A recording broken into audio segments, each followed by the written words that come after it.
Orugono. A na-ebudokwa mmadụ elu ọkpụrụma. Onye mee nke ọma. Ebulie ya elu. Si ejide nke oji na-aga n'ilu. Biko ka anyị gbakọ kịta. Wee kele Eze-Ana. Eze-Ana ga-adị. Eze-Ana Ugochi tubelu.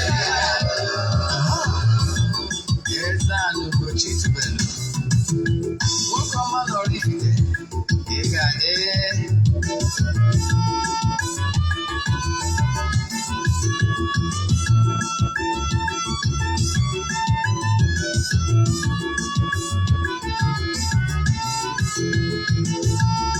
Ọdịnala bụ eziokwu. Ọdịnala bụ ụzọ ndụ. Ị ma na o nwere olu na-eti mkpu na-asị ụmụ Igbo chigharịa, ụmụ Igbo chigharịa. Kwa mbọsị ọ na-eti. N'ụtụtụ n'abalị ọ nọ na nkụzi. Eze-Ana Ugochi tubelu. Onye ọma na oraifite. Onye mgbasa ozi ọma ọdịnala gaba n'ihu. Eze-Ana Ugochi tubelu. Onye mmanye jere m ọnụ. Ọdịnala bụ ụzọ ndụ gaba n'ihu.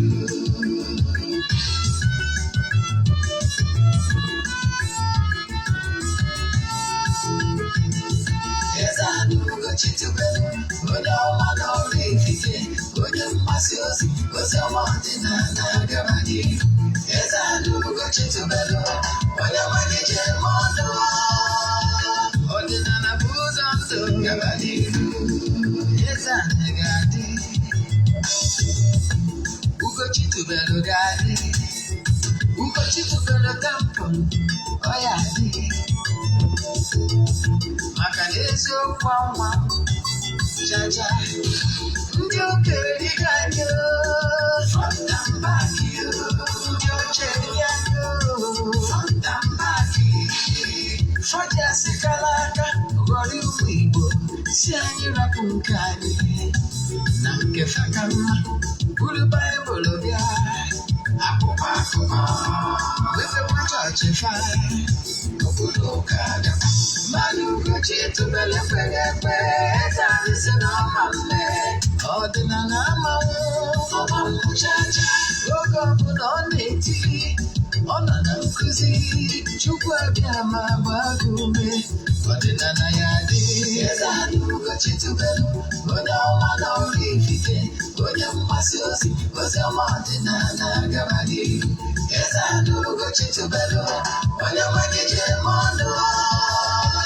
Ọdịnala bụ ụzọ ndụ gaba n'ihu. Eze-Ana Ugochi tubelu. Onye ọma na oraifite. Onye mgbasa ozi ọma ọdịnala gaba n'ihu. Ụtụtụ ọma na ụmụ ọdịnala Igbo. Abịakwa n'oge awa nke eziokwu. Oge anyị ji awa eziokwu niile agba. Nke ọ bụbụ nwa bụ Ogbuefi Eze-Ana Ugochi tubelu na-anọ n'isi ya. Maka ndị ọbụta atabụ izizi ha na-afụ m na soshal midia. Afọ mbụ Ogbuefi Eze-Ana Ugochi tubelu. Echiri m ọzọ Eze-Ana. Abụkwa m onye isi nchụaja na ọdịnala Restoration Prayer Ministry. Bụrụkwazi onye mgbasa ozi ọdịnala Igbo. You can call me an ọdịnala evangelist. I will answer. My mission is to help people live better life. N'ụbọchị tata, video anyị ga-elecha anyị ga-enye ama eto ogologo too much. Maka mmesịa this lecture, I'm heading straight to our obi. Maka na anyị nwere important meeting, caucus meeting, a na-enwe n'ụbọchị taa. It will interest you to know na n'obodo oraifite. Yes, I am not at the process of selecting the Igwe as selecting our capable hands. Yes, our capable hands. Onye ga-abụ an Igwe elect and they proceed to crown the person. So I know that the process is now. So I'm one of the is an also Ghana n'ụbọchị tata ịba ihe gbasara the selection. So I bụrụ obere ihe yesterday emesịa agwara m ụnụ na o nwere mmemme anyị mere iji wee celebrate our victory at court, at the high court. So echi niile ọ bụ na my editor mesịa ya may push by the back. You will go watch. I can help me messing with no be smart thing. Then cause say nji maka ya bia wona. Nkuzi anyị ji beta. Maka na anyị kwuru na onye ọbụla ga-echi ọzọ, onye ga-echi igwe na be anyị igwe bụ a traditional ruler. Na ọ ga-abụ a traditionalist. Oge aga n'oge ọ na-abụ onye nwere ihe ọma gbasara ọdịnala, onye nwere ihe ọma gbasara agba na anụ ọpụta ọ na-epresa kere ihe ọma and onye na-emefu ọsọmọdụ ma adị alas. So n'etu aka anyị si wee kwu ọ ga-esi wee dị. Yes, na ọ ga-abụrịrị onye nwere basic knowledge of ọdịnala Igbo to be our traditional ruler. Oge aga n'oge a na-ewere ofeke sị ka maka na ọdịnala onye igwe bụ the spiritual head. Igwe is a spiritual head and the custodian of culture of his people. Etu aka ọ dị ka anyị gama n'iru. Onye ọbụla mmụọ select ndị a na-select anyị were ha jee gbaa afa. Onye ọbụla mmụọ sị n'ọnya ya bụ igwe anyị were my support. Then ka anyị gaba n'iru na isiokwu anyị ji bịa n'ụbọchị taata bụ installation of Arusi. Onye bụ isiokwu anyị, ihe niile ị kwesịrị ịma gbasara installation of Arusi part 2. Mana bifo anyị gama n'iru, echefuna na aja anyị na-achụ kwa ọnwa nke ọnwa April akwụsịgo. Ndị mmadụ ebuku ego maka nke ọnwa Mee. Aja abụ aja mbunye elu, aja a na-achụ n'igwe. Akọwago m uru ọbara bụ aja a na-achụ n'igwe. Ya ihe ọpụta bụ na ndị rejista anya bụ aja bụ ndị na-eji achụrụ aja 14 days n'ọnwa ọbụla bido na 6th to 19th. Achụchaje ya eme aja, achụ aja dị iche iche, mekwa aja saraka, gbuo ebu eme saraka. Ọhịa anyị na-eme monthly ritual. Onwe ndị na-esokwa anyị since over 1 year anyị bidoro ya. A lot of testimonies. Mana I have ndị na-esho ihe na social media. So onye abụghị kwesịrị ịma gbasara ya bụ aja. So ndị na-esonye na ya amago ka esi eme, mana maka gị bụ onye ọfụ, ị ga-eme forward ya 3 prayer request, email donation token to the account number. Chat m na WhatsApp. Ka m gwazie gị other details I need from you in order to book you. My WhatsApp number is 08057837672. I repeat, 08057837672. Then ka anyị gabazie n'isiokwu anyị ji bịa. Echefuna ọkwa ya ọzọ dị mkpa before ngaba n'iru. Ọ bụrụ na ị na-arụ na Go TV ma multi choice, all this DSTV stuff, or Iroko TV, or any television station, but you wish to be showing our movies on your channel, morning with the connection, chat me on WhatsApp number, my WhatsApp number. I discuss one. Or one nature they that watch movie able through life stories. Or one nature they watch can mother see a few chair.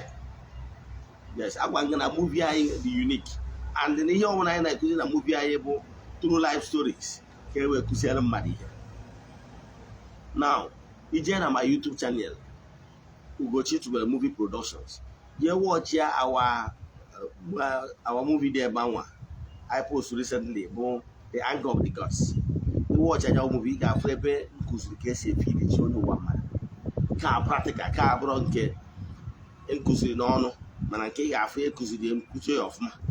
You watch the movie and we keep feed which before your own head.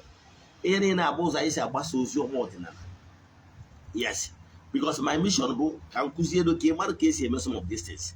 Obody won a debate game, Mobro na near Ebe no, Nino Budo, even morning, Ebe Diana morning on a city, everywhere you keep with them of these rituals yourself. Then you can get the services of a third party good beer. But nobody in the villages, you keep morning on a town, man, compound to get a village bargain, meaning you can travel down to the east and perform it yourself. Please go ahead. Yes, my encouragement is that 70% of your spiritual work can be done by yourself. It's only 30% can be done by the then can say about can give us any show quite here. Get a balance. I go on a masala installation. Came money here balance. You cannot build something on nothing. You must build something on something. You know what I mean? Now, Arusi bụ Angelu nke Chukwu akpọtụrụ ka o biri in the midst of people maka ọ dị mma nke obodo ahụ akpọtụrụ ya. and the Arusi nwere ndị ọbọrụ ha ndị nchụaja ndị kpọtụrụ ya bụ mmụọ wee hibie for a purpose. Arụsị ọbụla dị n'ala Igbo nwere ihe eji kpọtụ ya. O nwere arụsị akpọtụrụ maka ọmụmụ, nwa arụsị akpọtụrụ maka agamniru, ma ọ bụ ihe akọrọ n'ubi ide eme ọfụma. O nwere arụsị akpọtụrụ maka agamniru nke ndị niile bụ ndị obodo anwa n'ihe niile ha na-eme. O nwere arụsị akpọtụrụ maka ịchụ ndị amoosu and the negative forces. E nwere arụsị akpọtụrụ maka ije ọgụ and so on and so forth. O dipendere ihe ndị na-agabiga n'oge anwa. Nwa arụsị akpọtụrụ for justice. So nke ọbụla nwere ihe eji kpọtụ ya. Yes, etu a medicine dị, mmadụ jee university jee study medicine, o nwere ebe ọ ga-eluo o specialize ya, either na ọ bụ a surgeon ma ọ bụ na ọ bụ an urologist. Ghọtara ya? Then ma ọ bụ nke ọbụla, ma ọ bụ na ọ bụ ihe gbasara asọ dị ihe gbasara dentist ma ọ bụ oculist and whatever. So e nwere division of level. Then mana ihe chọrọ ịkọwara gị bụ na arụsị ọbụla nwere ihe eji maka ịkpọtuo ya. Ndị ma nkụzi mana nna ala ike ihe mma, so mma mmadụ ga-atụ. Mmụọ ọbụla a na-achọ ịkpọtụ nwere process and ihe ị ga-eji n'aka wee kpọtuo mmụọ.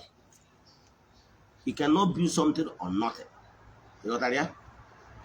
Etu ị nọ kịta, ị bụrụ na onye nwere ụdị ọfọ, nwere ụdị ikekere, nwere the mandate ka ị kpọtuo mmụọ, ị nwere ike imewu ya, and you are clean, ị nwere ike imewu ya.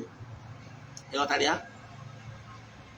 Ọ bụrụ na iweta the right things ya n'idiri debe ya, were ihe ịchụ aja gị elu, kpọkuo mmụọ ndị enu na ndị ala, then wee decide zie ụdị mmụọ ị chọrọ ịkpọtụ depending na mmụọ na-eso gị. Ọ bụrụ na ị bụ onye na-akwụba aka ọtọ, your hands are clean, you're already attracted with the beings from the right region. All the obvious na ihe ịchọ ịkpọtụ na ihe ị ga-akpọtụwu beings from the right region. Mana ị bụrụ onye na-abi ndị iko, onye aka ya adịrị ọcha, ọ dị normal na mmụ beings from the dark region ga na-eso. So echi ịkpọtụ ịdịgo familiar with the dark region spirits, so ọ ha ga akpọtụ. Ka mmalụ atụ, enwere ihe ị ga-ejide n'aka wee kpọtuo mmụọ, na ọ bụrụ na ị chọrọ ka ị ankọ mmụọ in a place. Imagine ịkpọtụ mmụọ na a place, ankọ ya na a place without enweghị ihe ichi. Ị ghọtara ya? Onye agbata na ka nwere ndị ụka ọbịa maatụ, ndị ụka Rom. Ọ bụrụ na ụkọchukwu ha enwere ụzọ ihe dị important before ịkpọtuo mmụọ. Nke mbụ, ị ga-enwe the right items enidere or item enidere iji kpọtụ mmụọ ị chọrọ ka ị kpọnye mmụọ a n'ime ya. Nke abụọ, ị ga-enwezi ike okwu ọnụ, ị ga-adịgba onwe gị asọ ka ị bụ nwee ike okwu ọnụ, so that ikwu okwu ọ bịara mmezu. Maka na you are about to give command and summon beings to listen and come down and obey what you said. Ịghọtara ya? Onye agbata nwe ihe a na-akpọ achịcha ekoghị eko. Achịcha ekoghị eko bụ flour na other ingredients and flavor a na-mix together, mana adịghị etinyezie yeast. Yeast bụ ihe a na-agba etinye na bread wee rice ya. So mana ọ bụrụ na ị chọrọ ime nke a na-akpọ communion, ime etinye yeast, because na achịcha na-ekoghị eko, ị chọrọ ka ọ rice ya, ị chọrọ ka o remain nọ etu ahụ isi wee mixie ọma rice. Now ọ data achịcha ahụ ka ọ ya awọ formulate chaa ya the shape ọ chọrọ ka ọ dị. Ndị ụka Rom na-use carry down represent the sun.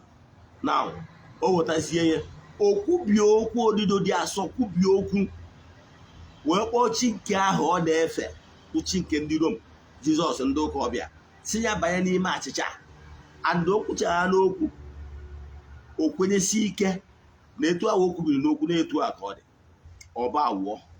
ọba awụcha o were eti na monsters bido venerate bịa bido sekpuwere ya na by that veneration chi ya abịago nọrọ na ya ịghọtara ya.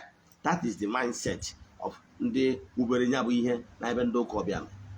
Then ka m bata na nke ọdịnala ihe jikọrọ ya ka iwe ghọta how things work. Ka m bata na nke ọdịnala bụ achị formulate mmụọ ịkpọtụ mmụọ anjelu nke Chukwu. Echefuna na mmụọ niile a na-akpọtụ ndị ụka ọbịa si na ha na-akpọtụ Chukwu ha na achịcha mana asịrị m na ọ dịrọ pọsịbụl ịkpọtụ Chukwu na achịcha. Onye ahụ ebe m nwere problem with ndị ụka ọbịa na nghọta na mmadụ ahụ ewere Chukwu ha rie n'ọnụ ịghọtara ya. Mana ọdịnala anyị kwenyere na anyị na-akpọtụ higher beings ndị anjelu nke Chukwu ndị na-agagharị na-eme mma na-agagharị na ikuku na-agagharị na all the elements na-agagharị ndị a niile bụ ndị anjelu nke Chukwu na-ejere Chukwu na mmadụ ozi. They are here to serve the Almighty Father, but in the course of doing their work they normally come across man. So ndị a na-abụ ndị anjelu nke Chukwu abụ ndị na-agagharị na-eme mma. Agwara gị ma na ọ bụrụ na ị study metaphysics ị ga-aghọta na enwere mmụọ ndị dị mma na mmụọ ndị dị njọ. O dipendere nke ị chọrọ. Now mgbe agbụrụ ọbụla chọrọ ịkpọtụ mmụọ nwere reason ejiche ịkpọtụ ya. Ka m nwere be anyị maatụ n'obodo mbụ Ezumere a na-akpọbụ ndị ezumike ndụ ebe ndị isi mgbe gboo na-ezu ike na-abịa ịbịa kwalụ. Ndị be anyị bịawalụ mgbe ha mechara kpebisie ka ha biri n'obodo a bịawa buru arụsị ịtọ very powerful arụsị ịtọ dị na Oraifite. Nwere ike ịgụ history of Oraifite without a mention nkwụkwọ ụra Ezumere. Then nkwụkwọ ụra ahụhụ male deity. Anyị nwekwara nke a kpọrọ ogwugwo na female deity bụ nwunye ya. Then anyị bịakwaziri nwee ụlasị a nnukwu arụsị male deity mana ọ nwekwa nwunye ewu udo.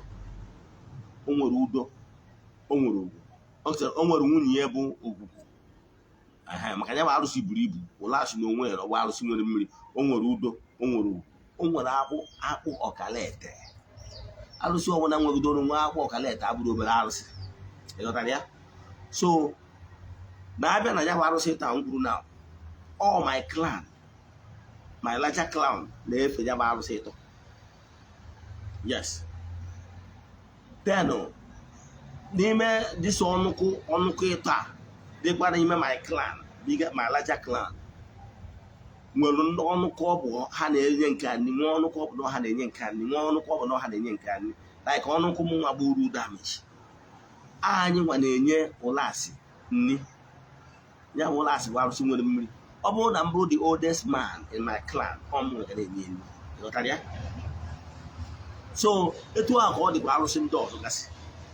Ya bụ arụsị ndị agha niile nwere etu esi wee formulate ya. Ihe ọpụta bụ na o nwere onye ọbụla bụ onye Oraifite ga-enye arụsị ụlasị nri na-abụrụ onye my clan bụ the eldest.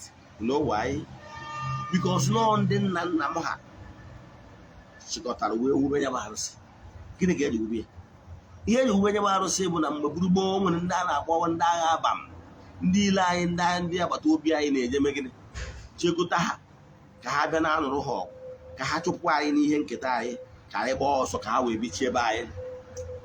Ndị nna nna anyị ha wee sụọ bụrụ ọgwụ ole wee jebe arụsị ịgba arụsị ejije ọgụ. Akụwago m na arụsị ọbụla nwere ihe ọ na-alụ ọkụ eziokwu. Agwara m na arụsị niile nwere ihe a na-alụ ma arụsị na-achụ ndị amoosu na-achụ negative energy ma nke na-afụ maka justice ma nke na-afụ maka nwa nke na-afụ maka ọmụ nke na-afụ maka agamniru nke na-afụ maka nghọta na alụ na ihe ndị ọzọ niile onyinye amara n'ime nsọ niile. So anjelu nke Chukwu na ọ dị etu a ndị ụka gwara na-enwe 9 choirs of angels. Enwere the thrones, the seraphim, the archangels and the angels and so on and so on. Yes, etu a ka esi nwee anjelu nke Chukwu ọ bụla akpọtụrụ from any throne nwere assignment a chọrọ ka ọ lụọ.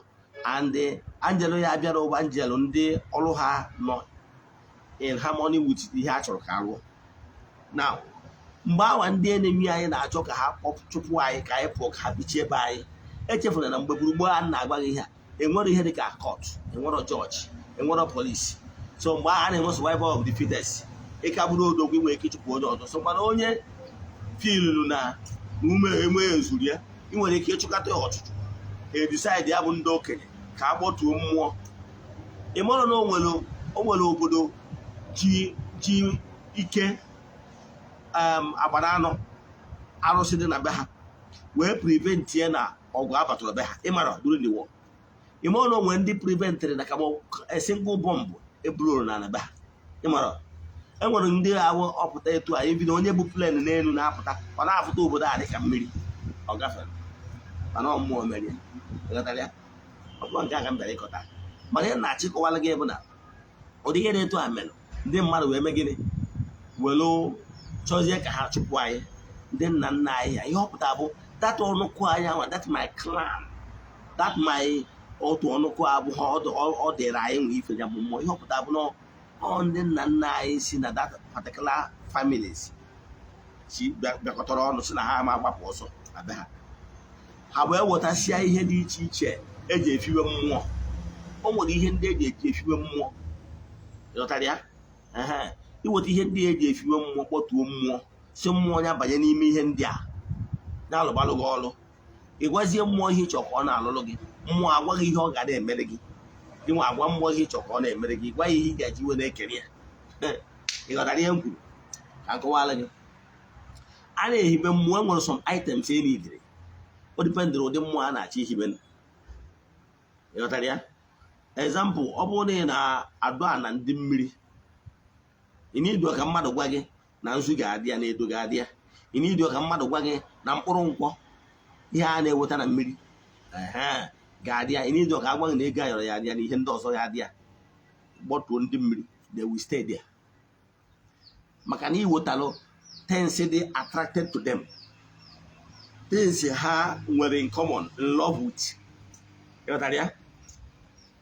Ka mmadụ ga-atụ ịbịa, enwere flowers nwere some fragrance, isi ọma ha na-ewepụta. Isi ọma ndị a ha na-ewepụta na attract some insects, ants and butterflies naturally to those flowers, because na those flowers isi ọma ha na-esipụta dị in harmony with the vibrations of those elements na-abịa na those flowers, like butterflies and insects. You might be looking at them as butterflies, but actually they are elements. Elements of the earth.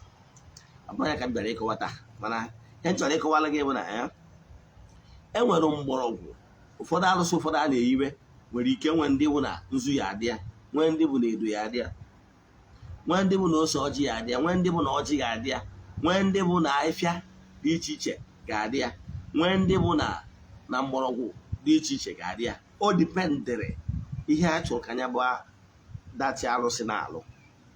Then ihe eweta ihe ndị na-atrakta mmụọ dị etu anwa.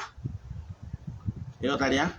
Ọ bụrụ na mmụọ na-achụ amoosu, ị ga-eweta some certain things dị in line with ịchụ amoosu, because na mmụọ ị chọrọ ịkpọtụkwu mmụọ ọrụ ya bụ ịchụ amoosu.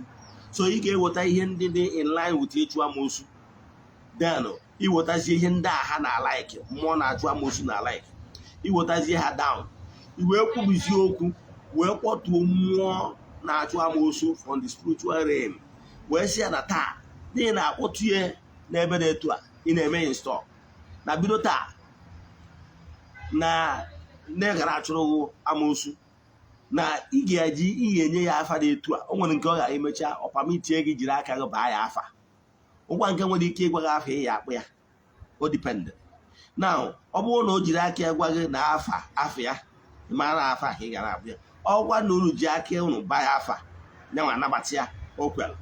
Ịghọtara ya? Nke abalị. So ị ga-emezi iwu, ọ bụrụ na akpọtụ onye bụ mmụọ anwa bido gbubere ya anụ na ụdị nkwa unu kwere unu ga na-emeri ya nwa na-emeziri unu nke unu ka mmalụ atụ na-agbụ na be anyị n'ụlọ asị ọgwụ ka ndị agha aba nna abịazi anyị ụmụnne anyị ụfọdụ wee gbaa ọsọ wee gbaa na anada klan dị n'Ifite ịghọtara ya den n'Ifite Oraifite wee gbaa n'ebe anwa ụfọdụ ndị nna nna anyị ka kwechiri na ya ma apụ isted ha kpọtuo arụsị ha kpọturu ozie na-akpọturu ya bụ ụlọ asị anwa bido na-edebe nkwa na nkwekọrịta ha na ya bụ arụsị bụ Angelu nke Chukwu kwekọrịtara na ha ga na-emeri ya maka na ihe mkpụrụ ihe akwụdebe ya mgbe ọbụla ịbịa wugbo okwu mmụọ na-eme ya own part and there is harmony between you and the mmụọ anwa gị na ha so believe in me other mmụọ ndị ọzọ will begin to come closer ka mmadụ ga-atụ ọ bụrụ na gị nwa na onwe gị nwere ezinụlọ ịbatara gị na ezinụlọ a na-adị mma gị na ofu onye bido dịba mma na ezinụlọ a n'ụtụ na gị na onye anwa dị na mma ọfụma na ezinụlọ a ifu na ụmụnne ndị ọzọ nọ n'ezinụlọ a gị na ha ga-ebidokwa dịbakwa mma ha ga-ebido n'ala ike gị maka na nwanne ha na-agwa ha ezigbo ihe gbasara gị etu a ka ọ dị kpatara na ọ bụrụ na ịkpọtuo mmụọ were mmụọ na-alụ ọrụ o nwere oge ọ ga-eruo ụfọdụ mmụọ ndị ọzọ ebido bịaba one after the other because of good harmony na ezigbo mmekọrịta gị n'etiti mmụọ ọzọ gị na ya nọ mmụọ ndị ọzọ ahụ nwekwara similar vibration with mmụọ ahụ ịkpọturu those beings from the light region will begin to come. Onye agbata na-enwere ike ịkpọtu arụsị ụlọ asị bido na-emedo ihe ị kwesịrị ime gị na ọgba ndụ gị na-enwe obere oge akpọ ọkalete abịa ịma na akpọ ọkalete abụrụ mmụọ adọrọ adọ ọka ịma akpọ ọkalete na-eji aka ya dara onwe ya ọ Angelu nke Chukwu na-ebute ya ọ dị salamanders the early beings na-eburila ike ọchị adị akụ ọjị akụ ọ na-atara onwe ya ọ the salamanders ndị Angelu nke Chukwu na-alụ ọrụ n'Igbo na-eburu ha jee tụwacha ha ebe ha chọrọ ka o puo etu a ka ọ dị akpụ weta ma ọwa akpụ ọkalete ma ọwa akpụ ndị ichie adị akụ ya akụ etu a ka ọ dịkwa ngwu adị akụ ya ka ọ na-adara onwe ọ mmụọ na-ebute maka na mmụọ nwere ike fụ na ya nwanne ya na ebe a gị na nwanne ya na-eme ọfụma anada mmụọ abịakwa ịghọtara ya etu a ka ọ dị so ka m werekwa tempụl m atụ mgbe m bidoro ịlụ dibịa wee kpọọ my ancestors si na m ji obi niile na-ata ọkpụkpọ okwu ha kpọrọ m na mmarị ya with all sincerity and harmony so mụ na ha bido alụlụ m ọlụ a 2 years ngwu dịbụ na be nna anyị mgbe gboo ndị ụtọ na nna m na-eje ụka nna m wee je gbupụ ya mụọ ya ọkụ ngwu wee nwụọ final many years ago my father wasn't around ugwu a na-ebusi so mana mgbe m bịazi mekwa dibịa chụkwawa ụmụ mmụọ bịakwazi ụmụ mmụọ ndị pụrụ apụ ha nachigata na udo obi adị na-eze ana ya na mmemedo ha ịmakwa ihe mere ngwu nachigata azụ ịghọtara ya ngwu nọ n'ihu be m na ihe ndị aka ịkọwa ihe abụla etu a ka ọ dị mgbe a dọrọ arụsị abụrụ sọ nke anwa adọrọ adọ emere stọ bụ arụsị ngwu bụ mmụọ ka ọ bụ ọjị bụ mmụọ ka ọ bụ akpụ ọkalete bụ mmụọ ka ọ bụ ị nwere ike ịnọ n'ihu akpụ ọkalete rụọ ọrụ mmiri na ụmụ mmụọ ndị ọzọ gasị na-adagasị adị akụ ha akụ ha na-eji aka ha dara onwe ha mana eji nweta ọsọ ka mmadụ ga-atụ ndị a niile bụ mmụọ mana mmụọ a nọ n'ebe anwa enidi ka eme ya activate ya awụ mgbe onye ọ bụ ọrụ ya ije mere approach wee yọọ ha na bido tata na ya ga na-emere ha ihe o kwesịrị imere ha site n'ịtụ nzu ịtụ edo ma ọ bụ ịchụ àjà mmiri dị iche iche ụmụ ihe a na-akpọ ịmawa akwa ọ wapụga narị ọdịmawa ha akwa ihe o ji wee mee ihe bụ ka ndị mmadụ wee malụ na-emego mmụọ atibeti ebe a ọfụka iche na mmadụ nwere ike ideze ebe a ya ịghọtara ya ọnya ka ị kwesịrị ịma gbasara gịnị mmụọ ịghọtara ya ọnya ahụ ị kwesịrị ịma gbasara mmụọ so ndị Igbo dọtụrụ mmụọ enwere ike ewetara mgbọrọgwụ nọ in line like na enwere ike weta let's say miracle leaf ma ọ bụ na-eweta is miracle leaf ọdụ opuo ma ọ bụ na-ewetara bay leaf ma ọ bụ na-ewetara some of these leaves mmejọ kpọsịwa afa ha one after the other na-attract good things. So whenever you bring them together and kwubi okwu and your hands are clean, you wee gwudoro ha wee gwa na tata ị na-akpọtu ha na ha ga na-eme nke a, ha ga na-eme nke a, ha ga na-emere nke a. This is the purpose eji kpọtu ha. Then na for your own side na ị ga na-eme nke a na-enwe nke a, ihibego mmụọ imecha ha na gbusa ya ọbara, mmụọ abịago ankọ dị a. Ịghọtara ya? Etu a ka ndị mmụọ si wee hibecha mmụọ dị iche iche, mana mmụọ niile ha hibere uwe maka well-being of their people. O nwere ike ọ bụrụ na agbụrụ bịanụ, ọ bụrụ na ha dị enwe ọmụmụ, ha wee jee hibe okwukwu maka inwe ọmụmụ. Ọmụmụ abụrụ sọ ọmụmụ ịmụta nwa, ma ọmụmụ ego, ọmụmụ akụ na ụba, is multiplication. Ịghọtara ya? Ehibie mana ihe ya mmụọ niile ha hiberie in good faith. Ha hibere ihe maka ọdịmma ha nwa na agbụrụ na-abịa n'iru. So arụsị ọbụla obodo ehiberie n'eziokwu. Eziokwu na-enweziri ike ajọ mmadụ bata n'ọchịchị, ọ nọrọzie n'ihu okwu mmụọ ahụ na-eme mpụ na ọtọnọ, mana gbaa onye na-etu awa nkịtị na onye nwa ga-ata ahụhụ ya na ezinụlọ ya.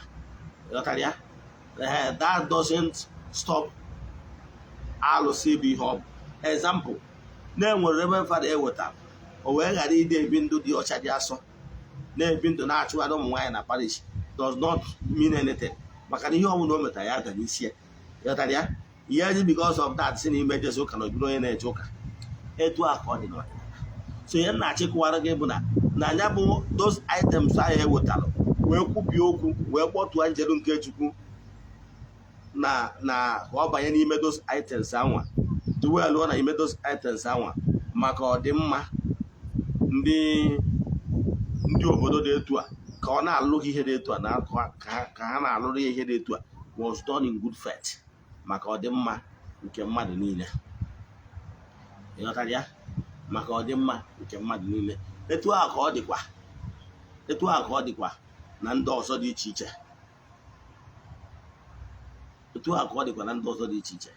So what am I saying in essence? What I'm saying in essence is this.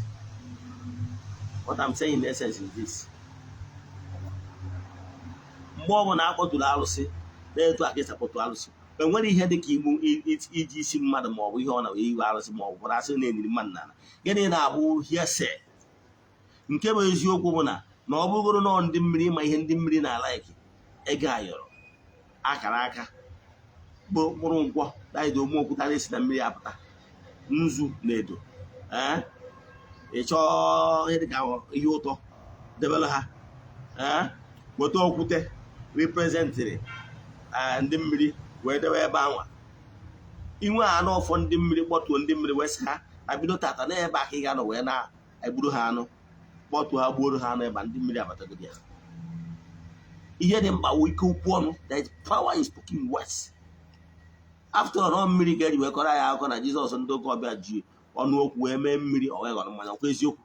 Ọgwụ ọnụ okwu a karịa Reverend Fada. Yes, fada gị. Yes, fada gị mgbe anyị na-eje St. Francis. Yes, fada ha nwa ọgwụ ọnụ okwu ka o ji wee kwubi okwu wee si na achịcha o gota na nke ndị sista abụrụgo Jizọs wee je na flet ya wee bụrụ eti na mostras wee debe na chapel, ndị mmadụ na-esekpu ala na-aba awụrụ ya. Ike nke okwu ọnụ. Etu a ike nke okwu ọnụ aka ndị nna nna anyị ha ji wee wetacha ụmụ ihe niile na-atrakta ụdị mmụọ ha chọrọ ịkpọtụ. Ụdị mmụọ ha chọrọ ịkpọtụ welu ubi okwu na ya wee tijie ọfọ wee nwee nkwekọrịta. Ọ bụrụ ya, ọ bụrụ mmụọ a na-egbuziri mmụọ anụ ọ na-achake. Ịghọtara ya? So ka ịghọta ihe gbasara ya ọfụma. Enwere ihe dịka na-eniri mmadụ. Onye ọbụla niri mmadụ ọ kọmetịrị evil, ọ ya akpụ alụ. Ihe o mere kọmetịrị dastardly act. Nobody asks you because maka na ịmara ike dị n'okwu ọnụ. Ọ bụrụ na ịmara ike dị n'okwu ọnụ, ị need itinye mmadụ. Iwetacha the necessary items ị need depending na ụdị mmụọ ị chọrọ ife kwubi okwu ike okwu ọnụ tidie ọfụ ọ dị etu anwa. Ịghọtara ya? So etu a ka o si wee dị. Ka m kwụsị ebe a. Inwe ajụjụ, ọ dị ka oge nwa bụ onye na-achọ na ị na-achọ ka ị nwee ịfụ ant, tinye honey, tinye ya na honey, naturally ant will come. Ma ọ debe sugar, naturally ant will come. Etu a ka ọ dị. Iweta the items dey in line with mmụọ ị chọrọ ịkpọtụ ya iwetara ya edebe kpọtụ onye bụ mmụọ si ya na bido tata na ị na-akpọtụ ya ebe a bido nwụọ nkwekọrịta ihe ị ga na-emere ya na ihe ọ ga na-emere gị tidi ya anya ọfọ ọ bụrụgo okwu mmụọ mmụọ ka ịkpọtụ ka nkwụsị ebe anyị nwee ajụjụ ma ọ bụ na ịghọtachara ihe m kwuru jekwa na my YouTube channel ya bụ ebe m kụziri gbasara arụsị installation ka agba nke bụ ya ka anyị kụziri taa ị na-echa vidio metụ aka na share button o nwere onye dị confuse ihe bụ nkụzi taa ka abara uru ịchọzie ka anyị gbara gị afa miri emi ma ọ bụ ọrụ ọrụ mmụọ bụ na sendel mesej na WhatsApp 08057837672 n'ụbọchị taa n'aha Chukwu okike nke pụrụ ime ihe niile ekwuo m okwu ngozi n'isi ndị niile ma nwoke ma nwaanyị ndị nọ under the influence of my voice ndị nọ n'oru na ndị nọ n'Igbo ka ihe ọma meela ha ihe a bụ na ihe bụ ọchịchị obi ha ka ọ bịara ha na mmezu maka na adịghị ka ibe na-agụ akwa n'aha Chukwu okike nke pụrụ ime ihe niile ka ihe ọma dị iche iche meelụ ha na-arụ arụwa nwoke ise ya gazie ka ọ dịkwa echi niile n'oge awa nke eziokwu.